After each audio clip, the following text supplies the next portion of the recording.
Dear brothers, Assalamu alaikum wa rahmatullahi wa barakatuh. As you are aware that the recent rains in Malawi have caused heavy destructions in Malawi. Thousands have become homeless and helpless and are waiting for help. Alhamdulillah, your PWA, Pakistan Welfare Association, has initiated a relief program for them.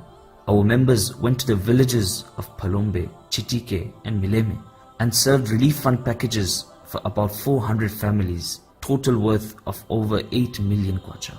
Each package included black sheets, maize meal, rice, blanket, utensils, clothes, oil, mosquito nets, etc.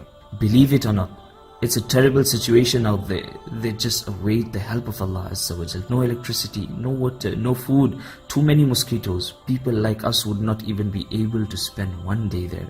Members who visited have witnessed that when a package which weighed approximately 26 kgs was given to them, they would be in tears out of joy and delight. They have seen with their eyes their houses collapse, everything being destroyed, yet welcomed us and thanked us wholeheartedly. After Salah, during a conversation with them, they said, "No one yet came to our help. Heavy shortage of food.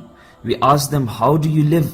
They said, Allah has created us. We shall live for as long as we are destined to live and then go. How will the infants be breastfed when the mothers are hungry themselves?" They are also the ummatis of our beloved Master Sallallahu Alaihi Wasallam. If Allah has blessed us with wealth, we should help them. By Allah, your wealth, your donation won't go to waste. These victims have practiced utmost patience. Join us on this cause, be it in cash or kind, or your time, but do join us on this mission. Your every penny shall be handled with utmost care and trust and be delivered to the needy. Remember, bringing happiness to a heart of a believer is better than performing 60 rakats of nafil. Thank you very much. On behalf of Pakistan Welfare Association, Blantyre, Malawi.